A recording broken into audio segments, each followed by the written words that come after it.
শিক্ষার্থী বন্ধুরা, আজকে আমরা নতুন আরেকটি প্রশ্ন নিয়ে হাজির হয়েছি। চলো পরীক্ষাগুলো করে দেখি। প্রথমে দেখো একটা আছে ব্যঞ্জন বর্ণের পরীক্ষা। এখানে ব্যঞ্জন বর্ণগুলো সব এলোমেলোভাবে দেওয়া আছে।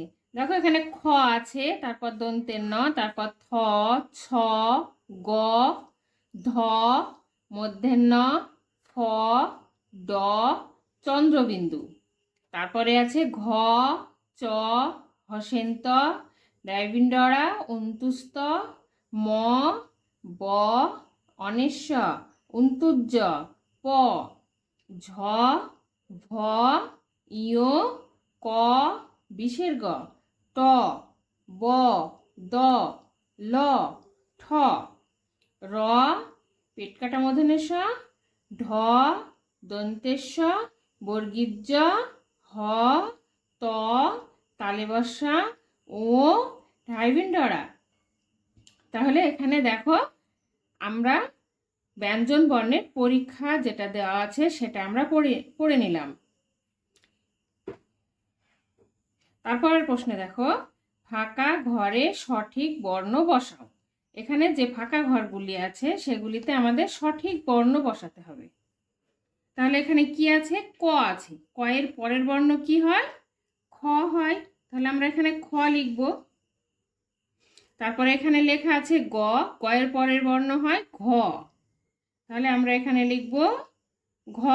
তারপরে এখানে আছে উ, উর পরের বর্ণ কি হয়? চ, এখানে আমরা লিখব চ। তারপরে এখানে আছে ছ, ছ এর পরের বর্ণ কি হয়? বর্গীর জ।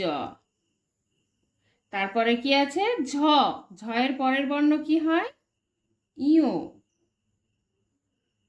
ইয়র পরের বর্ণ ট, ট এর পরের বর্ণ ঠ, ঠ এর পরের বর্ণ ড, ড এর পরের বর্ণ ঢ, ঢ এর পরের বর্ণ কি আছে? মূর্ধন্য, মূর্ধন্য এর পরে ত, তারপরে থ, থ এর পরে দ, দ এর পরের বর্ণ ধ, ধ এর পরের বর্ণ দন্তের ন, তারপরে প, ফ, ব, ভ, ভ এর পরে ম, ম এর পরে উন্তুজ্জ র, ল, ব এর পরের বর্ণ তালে বসা, মূর্ধন্য ষ, দন্তেশ্ব, হ, ডাইবিন্ডরা, ঢাইবিন্ডরা, অন্তুস্ত, হসেন্ত, অনিশ্ব, বিসর্গ, চন্দ্রবিন্দু। দেখো তোমরা ফাঁকা ঘরগুলো সব আমরা পূরণ করে দিয়েছি।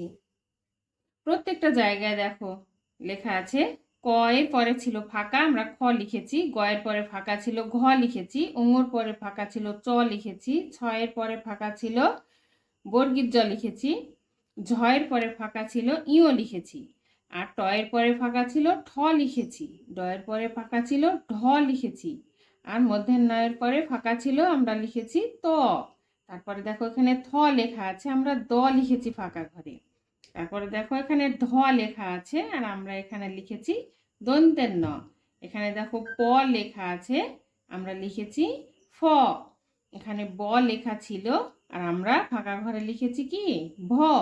তারপরে দেখো এটা কি? ম, ম এর পরের ফাঁকা ঘরে কি লিখতে হবে? উন্তুজ্জ।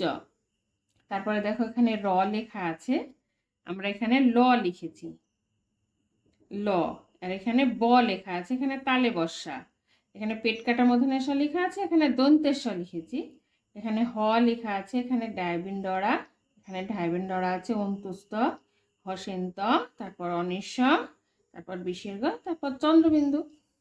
এবার তারপরে এসো এখানে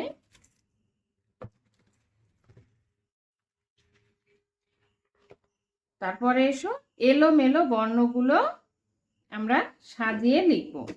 এলোমেলো বর্ণগুলো আমরা পর পর সাজিয়ে লিখব। এখানে আছে দেখো খ লেখা আছে, গ তারপর ঘ, তারপর ক, তারপর ঙ। তাহলে আমাদের সাজিয়ে কিভাবে লিখতে হবে? সবার আগে যে বর্ণটা বসবে সেটা আমরা আগে লিখব। এখানে ক্ষয়ের আগে কেউ আছে? ক্ষয়ের আগে আছে ক, তাহলে ক আমরা লিখতে পারি। কিন্তু তারও আগে দেখতে হবে যে কয়ের আগের বর্ণ কি এখানে কোথাও আছে? আর না, নেই। তাহলে আমরা কটায় আগে লিখে নেব? ক লিখে নিলাম, ক। তারপরে আছে খ, কয়ের পরে খ, আমরা খটাও লিখে নিলাম। তারপরে আছে গ, এখানে আমরা লিখব গ। তারপরে আছে ঘ, আমরা লিখব এখানে ঘ। তারপরে আছে ঙ, আমরা এখানে ঙ লিখে দেব। তারপরের প্রশ্নে দেখো, এখানে আছে ছ বর্গীয় জ, চ, ইয় আর ঝ। এখানে সর্বপ্রথমে কোন বর্ণটা বসবে সেটা আমরা দেখি। চ, তারপর ছ, তারপর বর্গীয় জ, তারপর ঝ, তারপর ইঙ। তাহলে আমরা প্রথমে লিখব চ, তারপরে লিখব ছ, তারপর লিখব বর্গীয় জ, তারপর লিখব ঝ, তারপর ইয়। তারপরে প্রশ্ন দেখো, ব আছে, ম, প, ফ, ভ। তাহলে আমরা আগে কি লিখব? প প্রথম বর্ণ, প, ফ, ব, ভ, তারপর ম। তাহলে আমরা প্রথমে লিখি প, তারপরে লিখব ফ, তারপরে লিখব ব, তারপরে ভ, তারপরে ম। তোমরা আগে এটা পড়ে নেবে, তারপরে লিখবে। তাহলে কোনটা প্রথম বর্ণ সেটা তোমরা বুঝতে পারবে। আবার এমন করেও নিতে পারো, প্রথমে তোমরা প্রথম বর্ণটা খুঁজে নিবে। যেমন এখানে আছে চ, তাহলে চয়ে দাগ দিই আর চ এখানে লিখে নিবে। তারপর ছ, তারপর বর্গীয় জ, তারপর ঝ, তারপর ইয়। এভাবেই প, ফ, ব, ভ, ম। তাহলে 3 নম্বর প্রশ্ন তোমাদের বোঝা হয়ে গেল। এবার তারপরে এসো তারপরের নম্বর প্রশ্নে, এখানে 4 নম্বর হবে। 4 নম্বর প্রশ্নে দেখো, পর পর দুটি করে আগের, পরের ও মাঝের বর্ণ বসাও।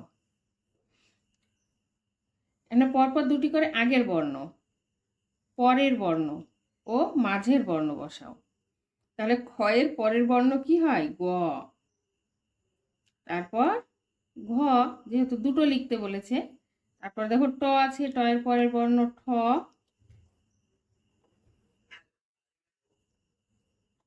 ঠ এর পরের বর্ণ ড। তারপর দেখো এখানে আছে আগের বর্ণ লিখতে হবে। এখানে ল আছে, আমরা ল এর আগে লিখব র। ল এর আগের বর্ণ র, আর র এর আগের বর্ণ জ।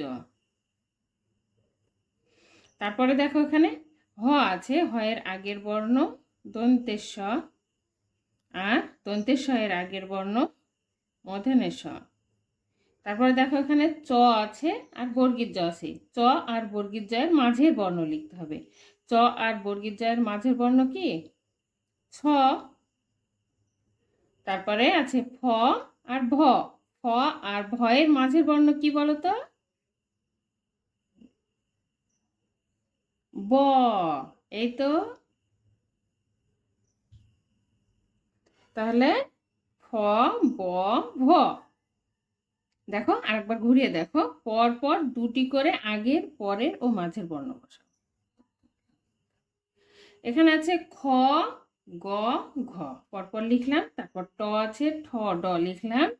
এখানে ল এর আগের দুটো বর্ণ লিখতে বলা হয়েছে, জ আর র লিখলাম।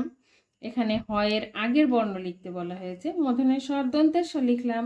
তারপরে চ আর বর্গীয় জ এর মাঝের বর্ণ, চ আর বর্গীয় জ এর মাঝের বর্ণ আমরা জানি, ছ লিখে দিলাম। তারপর দেখো ফ আছে আর ভ আছে, তার মাঝের বর্ণ ব, এটাও আমরা লিখে দিলাম। দেখো তোমরা এইভাবে প্রশ্ন আগে পড়ে নিবে, তারপর পরপর তোমরা উত্তরগুলো করে দেবে। দিয়ে উত্তর লেখার পর তোমরা আবার প্রশ্নটাকে ভালোভাবে দেখে নিবে, যাতে ভুলটা তুমি ধরতে পারো। ভুল থাকলে সেটা তুমি ধরে সমাধান করে দেবে, দিয়ে খাতাটা জমা দেবে। ঠিক আছে, আজকে তাহলে এই পর্যন্তই। পরের ভিডিওতে আবার দেখা হবে।